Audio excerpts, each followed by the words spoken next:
अहम खबर से आपको आगाह करेंगे। लाहौर हाई कोर्ट ने निगरां वजीर आजम को ओहदे से हटाने की दरख्वास्त के काबिल समाअत होने पर फैसला महफूज कर लिया। लाहौर हाई कोर्ट में निगरां वजीर आजम को ओहदे से हटाने के लिए दायर दरख्वास्त पर समाअत हुई। अदालत ने दरख्वास्त के काबिल समाअत होने या ना होने पर फैसला महफूज कर लिया। जस्टिस शाहिद बिलाल हसन ने मकामी वकील मोहम्मद मुक़सिद की दरख्वास्त पर समाअत की। वफाकी हुकूमत के वकील ने दरख्वास्त को नाकाबिल समाअत करार देने की इस्तदा कर दी।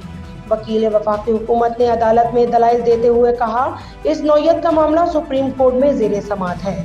दायर दरख्वास्त में मौक़िफ़ इख्तियार किया गया कि निगरां वज़ीर आज़म की तकर्री 90 रोज़ की मुद्दत मुकम्मल होने के बाद गैर मौसूर हो चुकी है। दरख्वास्त गुजार के मुताबिक 15 नवंबर को निगरां वज़ीर आज़म की मुद्दत मुकम्मल हो चुकी है। आईनी तौर पर अनवारुल हक काकड़ निगरां वज़ीर आज़म नहीं रहे। निगरां वज़ीर आज़म की मुद्दत में इलेक्शन कमीशन या किसी आईनी अदालत ने तौसीह नहीं की। अदालत निगरां वज़ीर आज़म को ओहदे से हटाने का हुक्म जारी करी।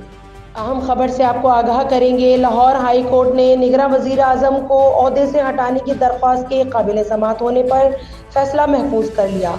लाहौर हाई कोर्ट में निगरां वज़ीर आज़म को ओहदे से हटाने के लिए दायर दरख्वास्त पर समाअत हुई।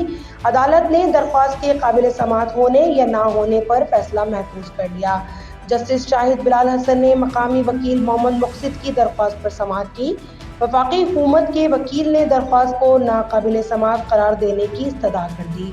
वकील वफाकी हुकूमत ने अदालत में दलाइल देते हुए कहा, इस नौयत का मामला सुप्रीम कोर्ट में ज़ेरे समाअत है।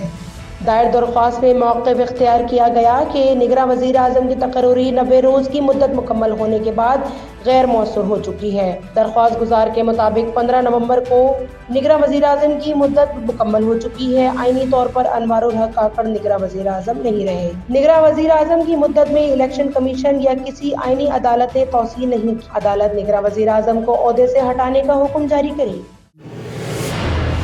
जियो सच के संग।